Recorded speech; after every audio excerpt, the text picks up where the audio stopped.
ইতিহাসের আয়নায় তাবলিগ জামাত বিভক্তির তিনটি কারণ। অন্যান্য যে কোনো দল বিভক্তির পিছনে উভয় পক্ষের বৈধ যুক্তি থাকতে পারে, এটা স্বাভাবিক বিষয়। কিন্তু তাবলিগ জামাত বিভক্তির পিছনে এমন কোনো কারণ নেই। এই বিভক্তি মোটেও বিভ্রান্ত করছিল না। তাদের একটি দল স্বচ্ছ স্ফটিকের ন্যায় বিভ্রান্ত, আরেক দল সুস্পষ্ট হক। কারণ এই বিভক্তি ছিল কেবল একজন মাত্র ব্যক্তি আর অন্যান্য সকল প্রবীণ শূরা সদস্যদের মাঝে। 2018 সালের মার্চ মাসে বিশ্বব্যাপী তাবলিগের প্রবীণ শূরা সদস্যগণ মাওলানা সাদ সাহেবের বিরুদ্ধে দাঁড়িয়েছিলেন। তারা এর কারণ হিসেবে তিনটি কারণ উল্লেখ করেছেন। 1 নম্বর, মাওলানা সাদ সাহেব শূরা সদস্যদের অনুমোদন ছাড়াই তাবলিগ জামাতের স্বতঃসিদ্ধ নিয়মগুলো পরিবর্তন করতে থাকেন এবং ধীরে ধীরে নিজস্ব মানহাজ অনুযায়ী এই জামাত চালানো শুরু করেন। তাবলিগ জামাতের অন্যতম একটি নিয়ম হলো সর্বদা নিজেকে উলামায়ে কেরামের ঐক্যমত্য বিষয়ের উপর সুপর্দ করে দেয়া এবং কোরআন হাদিস, সিরাত, আম্বিয়া কেরাম ও সাহাবায়ে কেরাম রাদিয়াল্লাহু তাআলা আনহুমদের ঘটনাবলী বলার ক্ষেত্রে উম্মতের সালাফে সালিহিন ও আকাবিরদের ধারাকে কঠোরভাবে অনুসরণ করা। তারা যেভাবে ব্যাখ্যা করেছেন সেভাবেই ব্যাখ্যা করা। মাওলানা সাদ সাহেবের সবচেয়ে বড় পরিবর্তনটি ছিল আহলুস সুন্নাহ ওয়াল জামাত থেকে তার মতাদর্শ এবং ইসলাম সম্পর্কে তার নতুন উদ্ভাবিত উপলব্ধির মাধ্যমে এই মেহনতকে বিচ্যুত করা। এ ব্যাপারে দারুল উলুম দেওবন্দ সহ আরও অনেক ফতোয়া বিভাগ থেকে ফতোয়া জারি হয়েছে। মাওলানা সাদ সাহেব অনুমোদন ছাড়াই তাবলিগের মধ্যে আরও অনেক পরিবর্তন ঘটিয়েছেন। তার প্রথম বড় পরিবর্তন হলো মুনতাখাব হাদিস কিতাবকে তাবলিগের অফিসিয়াল কিতাব হিসাবে চালু করা, অথচ এ ব্যাপারে অন্যান্য শূরাদের অনুমোদন নেওয়া হয়নি। তার এমন আরও অনেক পরিবর্তনের কারণে বিশ্বব্যাপী এই জামাতে বিভ্রান্তি ও বিঘ্ন সৃষ্টি হয়।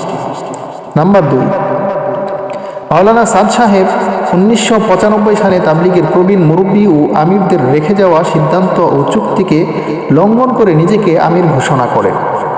1995 সালে এই বিষয়ে ফয়সালা হয়েছিল এই কাজের পৃষ্ঠপোষকতার দায়িত্ব কোনো এক ব্যক্তির উপর নয়, বরং একটি বিশ্ব শূরার উপর বর্তাবে।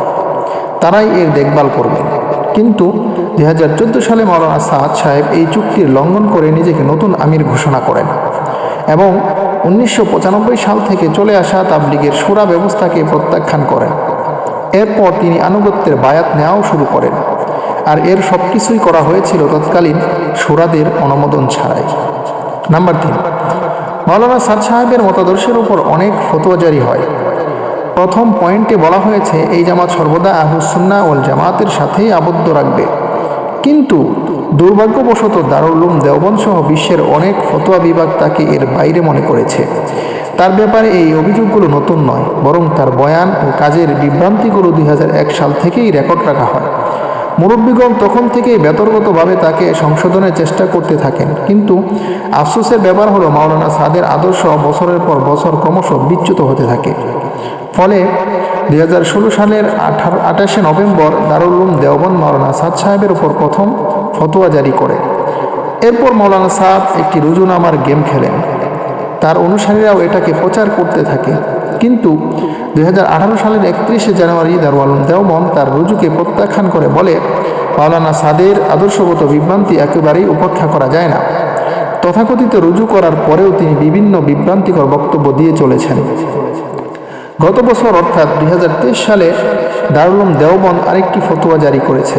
তারা সেখানে স্পষ্টভাবে বলেছে মাওলানা সাদকে অনুসরণ করা উচিত নয় এবং যারা তাকে অনুসরণ করবে তারা আল্লাহ তাআলার কাছে দায়বদ্ধ।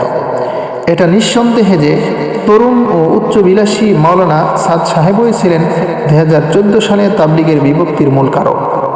বেশিরভাগ প্রবীণ শূরা ও উলামায়ে কেরাম তার বিরুদ্ধে ঐক্যবদ্ধ হয়েছেন। তাই সংকট কেটে গিয়েছে এবং এই জামাত হকের উপর ঐক্যবদ্ধ হয়েছে। তাবলিগ জামাতের বর্তমানে বিভক্তির মূলে রয়েছে এই সাদ সাহেব। সুতরাং আমরা একটু যদি চিন্তা করে দেখি তাহলে আমরা বর্তমান বিভক্তির মূল যে কারণটা সেটা আমরা বুঝতে পারব। আমরা যারা এখনও সাদ সাহেবকে কেন্দ্র করে ব্যক্তি পূজায় লিপ্ত রয়েছে তাদেরকে আমরা বলবো, আপনারা ব্যক্তি পূজায় ছেড়ে মূলধারার তাবলিগে আলেম ওলামাদের সাথে যুক্ত হয়ে যান। আল্লাহ আমাদেরকে তৌফিক দান করুন। আমিন।